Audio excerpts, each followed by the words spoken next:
Welcome back, folks. Welcome to another Blood Bowl tier list. I'm Black Templar. Let's get on with this.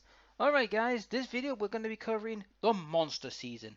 Now I will add the playoffs as well, or not, because let's be honest, it's pretty much going to be a lengthy season of nearly 30 games because of the playoffs as well. And it's going to have all teams, so you get the gist. So this is a monster season with nearly 30 plus games. So, let's have a look at where these guys, stack up. Let us start with the Amazons. Now, the Amazons have always been in A and S. It's like close to S, but A. However, sad to say, guys, they're dropping. Now, don't get me wrong, early life Amazons are a nightmare. Late life they can be, but it's midlife, but it's late life. That's when they start to break down. Because many teams have lots of blocks, they have lots of tackle pieces, they have lots of mighty blows. So the Amazon team starts to get weaker and weaker. And this is what I was saying a while before about certain teams will either be good at certain leagues, but bad in others. And this is the strong case for this. Because of the length of time, and many teams have time to develop their teams more thoroughly and to deal with certain pests, they're dropping down very badly. Let's move on, shall we? Blackhawks. Now, Blackhawks in a 30-game season makes them a lot more stronger because their Blackhawks have more time to develop.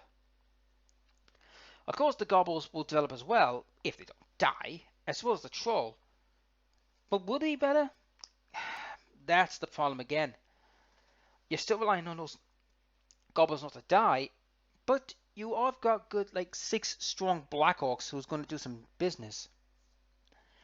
And 9 out of 10, you're going to take block along with mighty blow because you want to make sure that you're not on receiving of a block attack.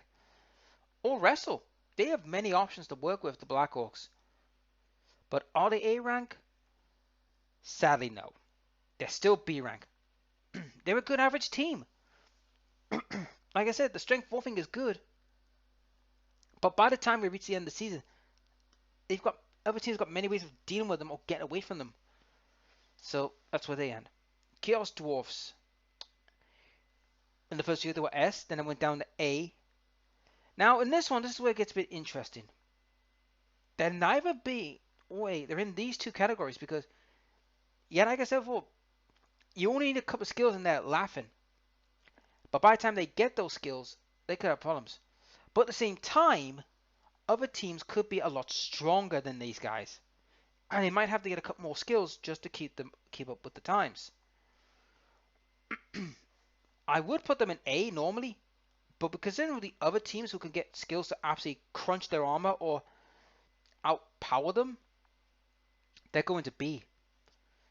Sorry, KS12 players, but you have been dropping a lot because, like I said, early, like smaller leagues and smaller tournaments, you're freaking nasty buggers to deal with. But as the seasons get bigger and bigger and longer, you're starting to fall apart bit by bit because teams will have ways and means of dealing. Yes, Renegades. B again because they're neither good nor bad. Yeah, they have more time to develop their players to make them more respectable, but unfortunately, same problem arises. Everyone else will be doing the same thing, and by the time you've got a decent Chaos team, others will be aware and they'll be pretty much ready for you. Chaos.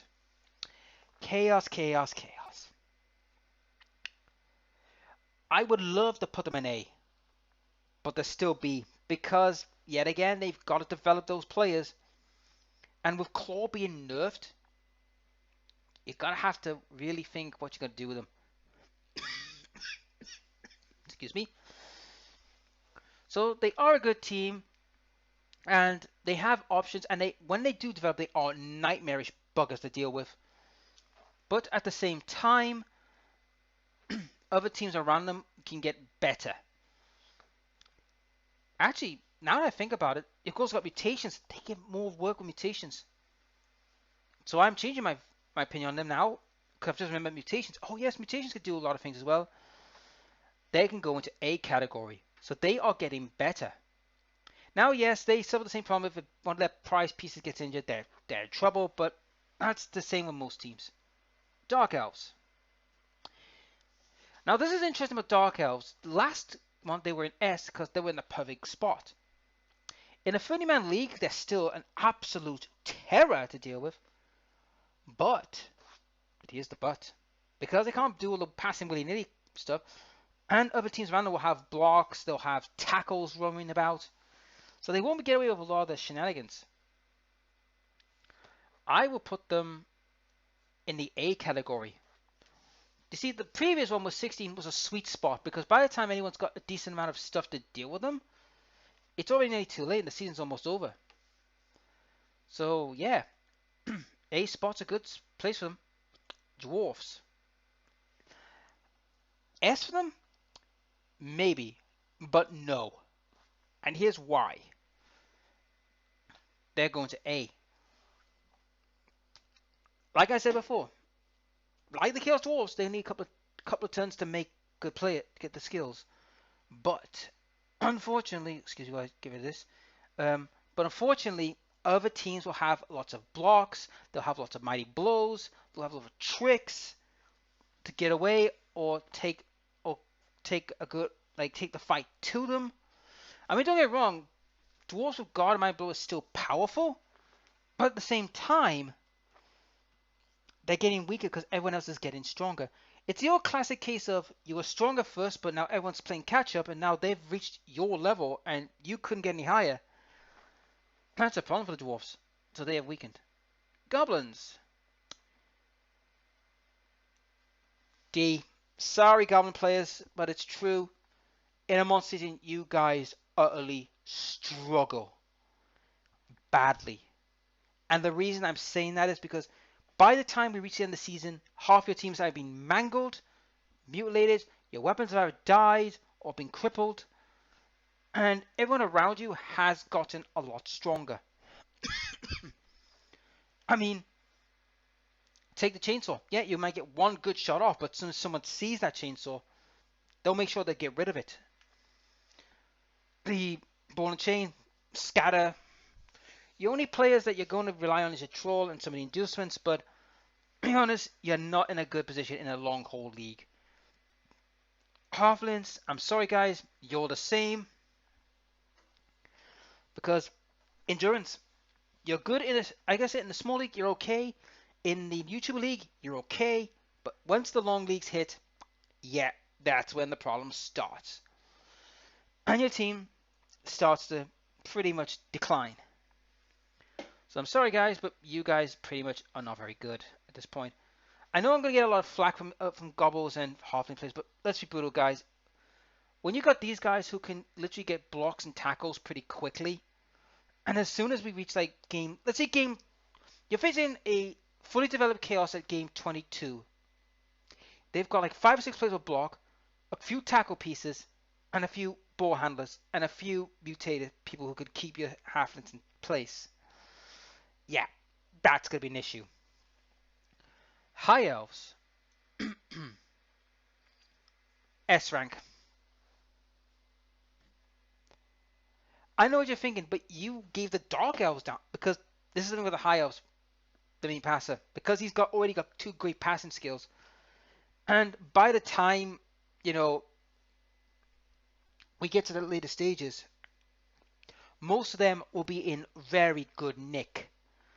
I mean, they're going to be, they'll have ways of stopping blocks, they'll have ways of getting out, they'll have also ways of survival. So in 9 out of 10, most elf players will take block and probably in either an armor increase or a sidestep. They'll have, or dodge, they'll have many ways of dealing with. So high elves are stronger in this format because they've got more time to develop. They'll be ridiculously stronger. I mean, yes, they'll be over bloated, but that's pretty much neither here or there for them. Humans.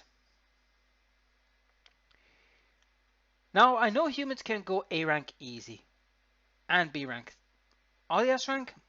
Sadly, no. Because of the jack of all trades problem, I would say they're an A rank team. They're still a great team. They're still hard to deal with, and they'll have more time to develop their team properly. But when you're faced against some specifically skilled teams like Chaos with like mainly Bastion or Dark Elves with their passing, like their running tricks, or the Dwarves brute force, or the High Elves passing skill, they're gonna have their problems. But they're still a very, very top-rate team, easy a top-tier team. Imperial Nobility, S rank, because they can get the skills they need to make their Fen players better. Their wrestler players will be a lot better. Their catchers and blockers will be insane to deal with. And the Ogre as well. They're going to be a nasty team for long haul seasons. I mean, yes, some of the players are Armored 7 and could easily be taken out, but let's be honest, by the time you reach the end game, the players you want developed will be done, and those Fen players are just there to die. So they're going to be a nightmare to deal with. Khemri. Now, this is interesting about Khemri. They're going up to B category. I know what you're thinking. Wait, what? They're B? How? How are they B? They should be lower. No. Remember what I said a while ago. I said that the time it takes for the Khemri to get their skills will take a little longer. And a 30-game season is just that point. By the time they reach the end of the season, that Khemri team will be absolutely destructive. I mean, you're going to have the Tomb Guardians with Mighty Blow. They're also going to have Guard. And if they say they have enough, Block. That's it. 3 skills to absolutely become nightmares on the pitch. And 4 of them as well, in that kind of order, will make anyone's life a living heck. And plus, like, the Blitz Rod and the Throwout will be more skilled, more diverse, and more deadly. Yes, the Norse Skellies, you don't really care about them, they die or not. But they are going to be a nightmare team to deal with. Lizardmen. A rank. Lizardmen are a nightmare. Because by the time you reach the end later stage, half that lizard team is either being tooled up with blocks, tackles, or mighty blows, whatever they want to do with them. And the skinks, 9 out of 10 most players skinks will either give them sidestep, sprint, or block to make them very hard to deal with. The chameleon skink will be also more adept passing. So yeah, I would say lizardmen will be a nightmare in later seasons, in like later league, like longer league spans, and absolute horrors to deal with. Necromantic. Now this is interesting about Necromantic. They're still a bit underwhelming, but because their team has now had time to develop, and plus that it makes the ghoul now harder to deal with, but he's still a soft target, while the werewolves, on the other hand, could become utter terrors. You could give them block dodge and sure feet or sprint or sure hands, and there's your ball carriers. There is your ball runners and carriers, and they can just go blitzing down the field, and you won't be able to catch them. So they're a lot better. They have more time, and many of their players have been strengthened up. Even the Ghost has strengthened up to get skills what he needs. So yeah, easy pick for him to go to B. Norse. Oh, poor Norse. See, shocker, isn't it? To think they were so high in the early leagues, but now they're going low. Time is not on their side. I know you're thinking block's still great. It is. But it's the armor is the issue. And many teams will know this. And many teams will make sure to bash them. And when you start taking attrition problems, that's when the problems lies for Norse. And in a long season, when you're starting to lose players prodigiously, that's when the problem happens. You have to remember, in the early season part, you're going to be okay. But when you get to the mid and late season, that's when the problems start to rise. Where many teams have got lots of mighty blow, lots of block, lots of tricks. And Norse will have to look at how they're going to improve. Now, don't get me wrong, giving Norse block and mighty blow is great, but you're going to need to bring some tackle pieces in to deal with dodgy teams. So you have to do a lot with the Norse and think what you could do with them. But they are underpowered in a later stage. Nagul. Now this is again, unfortunately, now Nagul's an interesting case actually. I might be wrong on this, but Nagul's an interesting case. On the one hand, yes, they still suffer from the same old problems, but with more time, they get better. I've been in 30 game leagues where a Nurgle team came from being rubbish in the early season to being absolute monsters in the late game because Nurgle gets ludicrously stronger. I mean, the fact that your Nurgle warriors are going to get block, tackle, or mighty blow, or guard, or tentacle, or claw, they have multiple options to play with. The same with the Pestigores. Pestigores, you're going to make them as your ball carrier. The Beast of Nurgle is going to be a right horror. And even the Rotters can be decent if they survive long enough and get like block and dodge or block. They can be decent players. But that's where the time thing comes in. They get better. Are they underpowered? Not really in that point. Are they dog crap? Absolutely not. They're B rank. They're average at this point. Because remember, this is a monster season of 30 games plus. Or ogres. Well, ogres, I'm afraid. This is the funny thing about ogres. This is what's funny about the ogres. They're still a devastating force, but the Snotlin's problem, that's another problem. And another problem you've got to look at as well, and this is a big problem. You're still relying on inducements. Now, don't get me wrong, late in the season, you're going to have a lot of inducements to play with, but if they don't bring home the bacon, that could be an issue. So I'm going to put them in C. They can get better because the ogres are still freaking powerful and have many tricks, but they do need to. You need to really work hard and think with them. Orcs. A rank. Yes, I know what you're thinking. They should be S rank. No, A rank. Because, yeah, they have more time to deal with stuff. But like I said before, but the other teams, they're also getting stronger. And you have to hope for a little bit of miracles. But the plus as well, I mean, by that point, your blitzers have now turned to killing machines.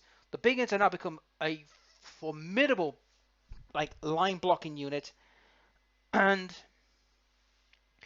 the troll is a very good puncher, and your thrower is now practically your best runner.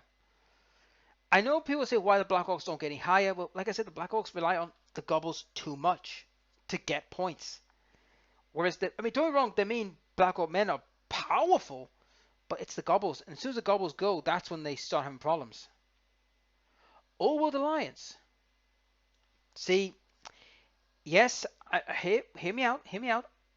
They do get better. The treatment gets better. The ogre, which one you picked, gets better. The dwarves get better. The humans get better.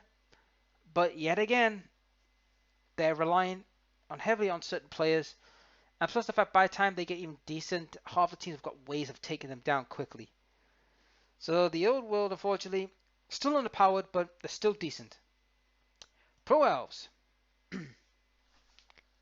You've seen it in YouTube. I've seen it many times in leagues. Need I say more? I mean, yes, if they lose one of the key pieces, they will be crippled, but let's be honest. A small player will make sure that doesn't happen, and they don't really care about the lineouts. They're cheap as chips to replace. And by the time the catcher, the blitzers, and the thrower have reached the, like, say, game 20, they're monsters. They are practically nightmares to deal with. And you got to hope they don't have a game where they get a lot of players injured or knocked out, but they are a nightmare team to deal with. Skaven. Now, I'm sorry, Skaven players. See, I know you're thinking, what about the Gutter Runners? Yes, the Gutter Runners are a fantastic player. But here's the problem. Any small player who gets the ball back will drag the game down to force you to either come at him with the Gutter Runners to get them caught out and killed, or you're relying on, like, hopefully getting returns or blitzes.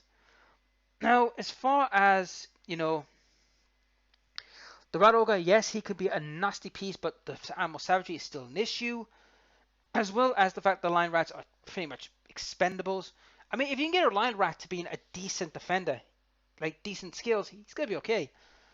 And as for the Blitzers, the Storm Vermin, yet again, you've got to make them pretty much like kill pieces. You can't really use them as runners. They're kill pieces. Thrower is still good, but like I said, the thrower is still weak armored, and if he's caught, he's in big trouble. So they are lower in the pecking order because, I mean, don't get me wrong, the Gutrunners will be absolutely nightmarish, but as soon as they start taking attrition issues, that's when their problem will arise. It's funny how the Kenry were once rubbish, but now they got better. I mean, don't get me wrong, I was tempted to put them B, but C is where they belong because they get underpowered a bit because everyone around them is getting ridiculously stronger and ways of dealing with them. Snotlings, they can't catch a break, the poor buggers. But yet again, they can be good if they're trolling like get skills. But it's the Snotlings around them that's the problem.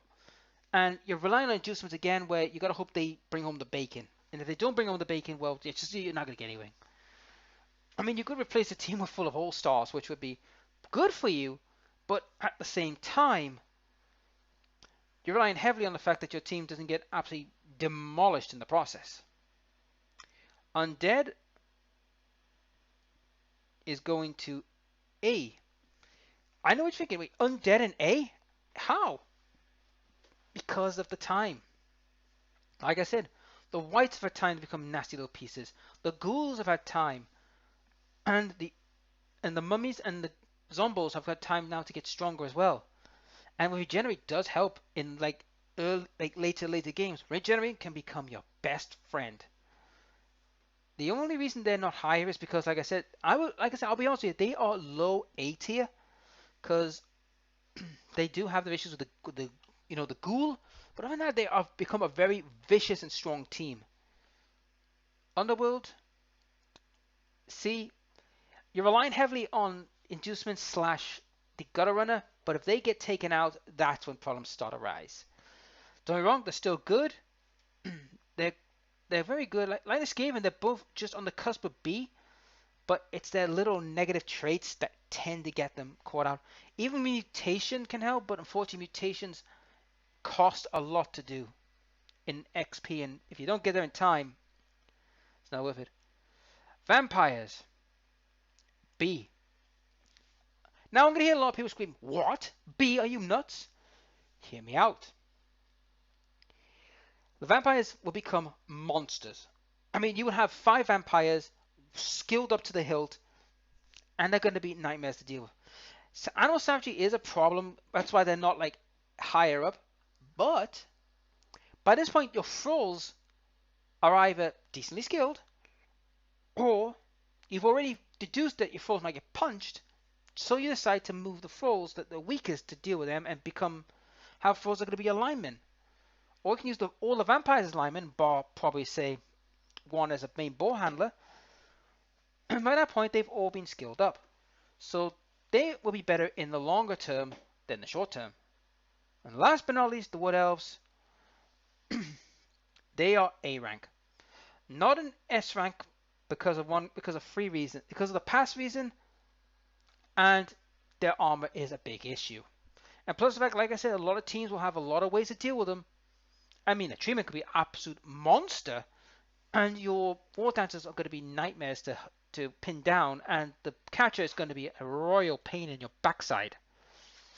But other than that, it's the armor, lack of passing, all that's going to hurt them. And plus the fact any of their key pieces get killed, they're crippled. And we say the same with the 2 elf teams above, but they have better ways of getting around the problem than what the Wood Elves have, because like I said, the High Elves have got better armor. The Pro Elves, they're cheap, they can be replaced. So, I mean, I could have said the same thing about the Dark Elves, but the problem with the Dark Elves is, unlike them, like I said, he has better passing skills. They got better running skills, but like I said, they do suffer from very bad crippling problems. And that is it, guys. That is it for this video. That was my tier list for the monster season. What do you think? Do you think I'm right, wrong, talking on my backside? What do you think? Or shouldn't certain people be at certain places? Give me a comment in the comment section what you think. And remember, all this is all my own opinion from what I've seen and what I've played. And remember, hindsight is 2020. We could have a season where the High Elves do absolutely nothing and the Snotlings win a league, which is possible, but very rare. Alright folks, that's it for the video. I'll see you in the next video where I'll be talking about a continuous league of 5 seasons. I'll explain more about that in the next video. I'll catch you later.